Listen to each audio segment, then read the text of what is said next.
Hey guys, welcome back to another video. In this one, we're going to be going through the Thunder Samurai. He's one I've been working on for a while. I've had him 5-star maxed for a while as well. I've just been working on his glyphs because I wanted to get him really well glyphed before I test him in the arena, because that's where the main spot he's going to be used is. In this one, we're going to be going through just basically, I'll go through his glyphs, his skills, some of the unique things with his skills, and then I'll take you through his dungeon runs and his arena. So the first thing I want to look at is his skills. So the main reason I built him was for this third skill. Attacks all enemies, inflicting great damage, amplifies damage on the selected target, slows the other targets.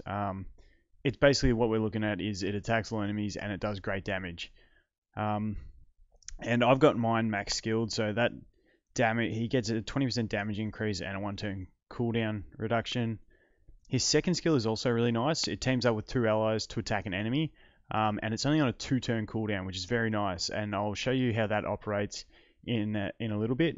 And then his first skill, I got 35% chance of decreasing the enemy's defense. The other one is inflicts great damage. I think they're both very good. I'd probably prefer the great damage because in the team that I use him in the Wrath dungeon, I use the Wind Ninja, which is a very reliable armor breaker anyway, so I'd rather have the extra damage. And considering when he uses this attack, everyone uses their first skill, it would just give him more damage in that as well. So that's the skills. There's not an incredible much to him. We're really building him just for this third skill that deals great damage to all enemies. Then we look at his stats. We'll go through the tanky stats first. So his HP, his base HP is actually fairly high. It's 6,945, which makes him want percentage if you're going to glyph HP on him. His defense is very low at 416, so he likes flat defense. His speed is a very average speed, base speed at 70. Nothing too crazy there.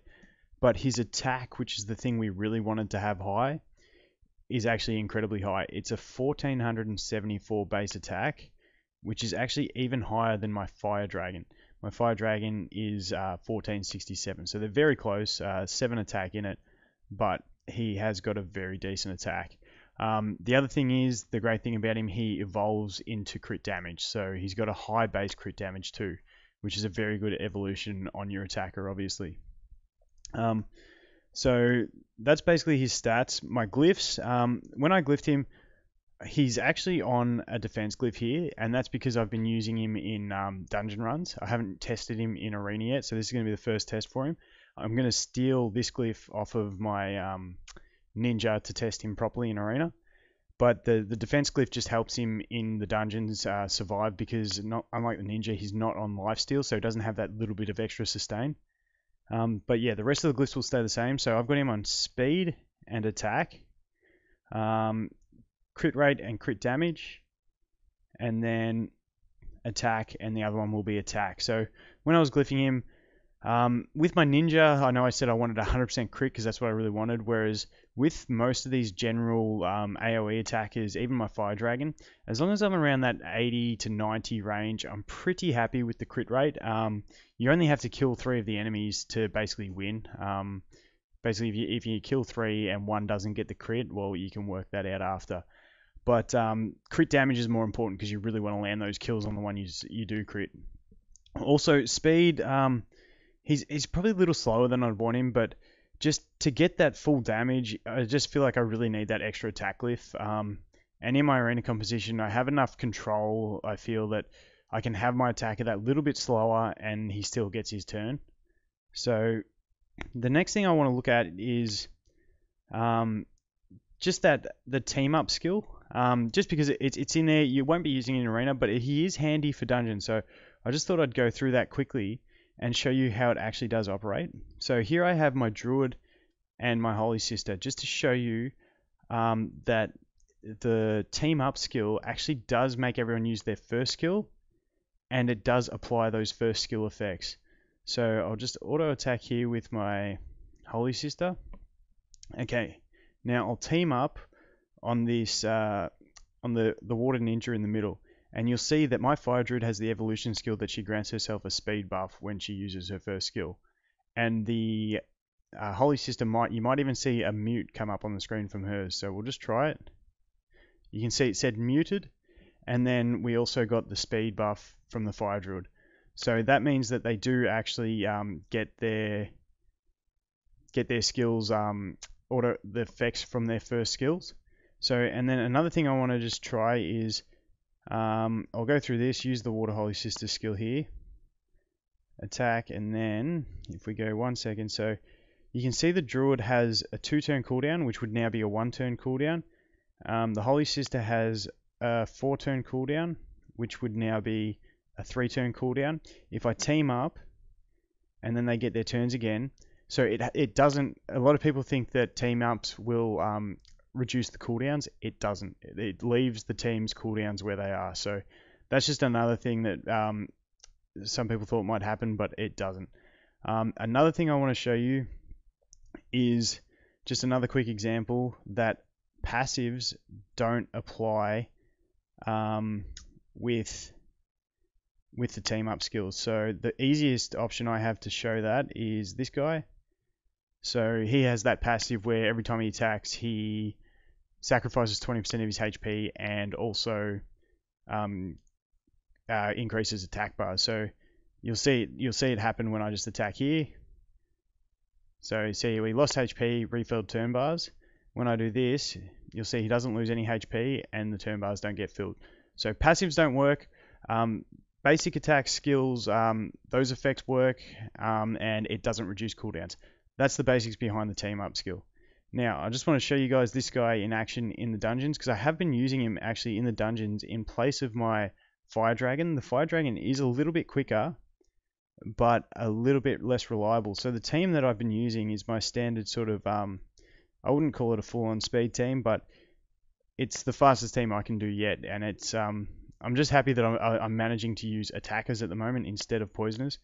And we won't go through the whole dungeon run, but I just want to show you the kind of damage that he is doing, keeping in mind that he has got a defense glyph on him. So if we can just get him to use his AoE skill here. So he does fairly decent damage. It's not insane, but it is good. The other good thing about him and the Wind Ninja is in these dungeons, the monsters are fairly easy to kill in the waves. The ones that are the big trouble are the midsection boss, which is the Shogun, and the main boss, because they have real high HP. I don't know whether it's just the HP or defense, but they're very tanky and hard to kill.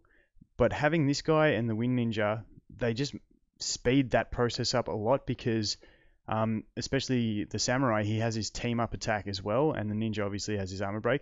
But the two of them combined do it really well, and you can see that AoE just destroys those blade dancers as well.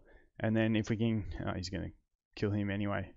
But yeah, that's pretty much the basics behind it. He does good damage. The team up's really handy on the mid boss and the final boss. So I'll end that run. But he is actually, I am using him in my team at the moment for glyph runs, and I am finding him quite useful. And because he's got that pretty high base HP, he actually does get a good little bonus just from the extra substats on my glyphs. So the defense one I put on there just because I needed a little bit more defense because it was so low. But now if we're going to go test him in arena, I'll just remove this glyph quickly off of this guy, and then we'll remove this one off of him. And I have no idea what the damage is going to be. I haven't actually tested him at all in arena, so because purely I've been waiting to put that glyph on him. So that one's going to reduce his crit a little bit but increase his speed, which is probably not too bad. And obviously if you look at his attack, it's now 40. I might just do a quick comparison of him to my dragon. So my dragon's a little bit higher on everything, not too much. The crit damage isn't too much either. It's about 30, which is a little bit, but the attacks are fairly similar, crit rates, whatever. So we'll just go test this out, and I'll do a test run. I'll just fight my own, and what I'm aiming to see is who does more damage, because my fire dragon is the one I use at the moment. But if I can get the ninja doing more damage than the fire dragon, I might swap it out and leave it permanently. So this is my fire dragon. We'll test this out and see how he goes. And what I might do is I'll actually swap that around, because I want to test it against tanky units, so I know sort of the real potential against units that are tanky. So I've got my Wind Death Knight. I'll show you his stats after this, because he is very tanky. and we'll see how he can go against that. So we'll test that. Yeah, leave that, whatever. Alright, so we'll test the dragon's damage. We'll just do a quick snapshot, see what the damage can be, and then we'll swap over and see what the samurai is capable of. So here we go. Boost the attack, armor break. Okay, here we go.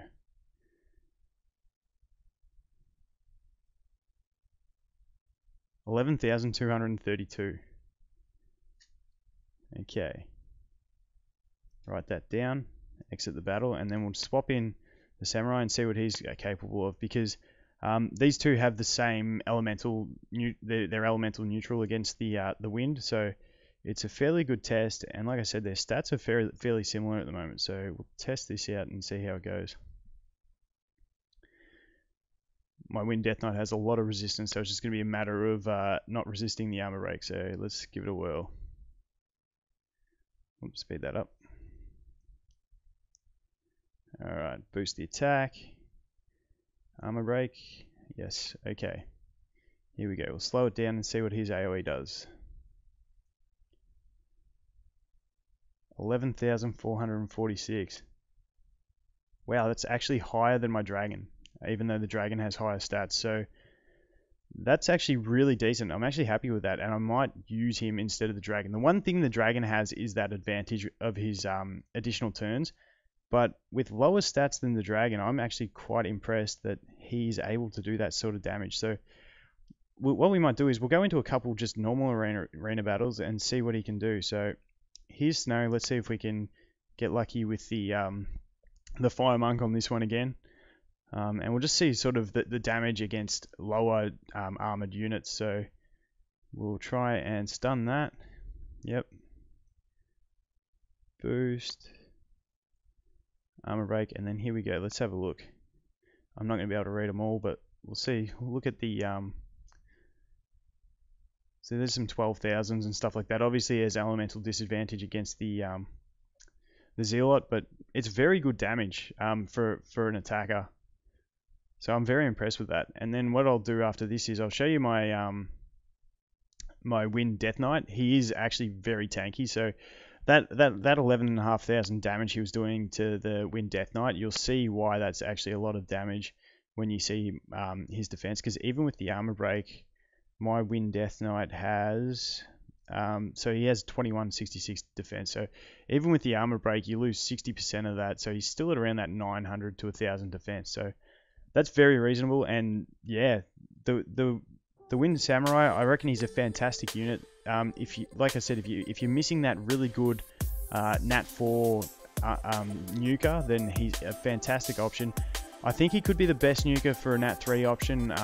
There's a couple others I want to test, but overall, very solid unit. Very good in the Wrath Dungeon as well, like I said. So I'm very happy I built him, and I'll continue to use him. And if I find anything else interesting about him, I'll let you guys know. But thanks for watching another video.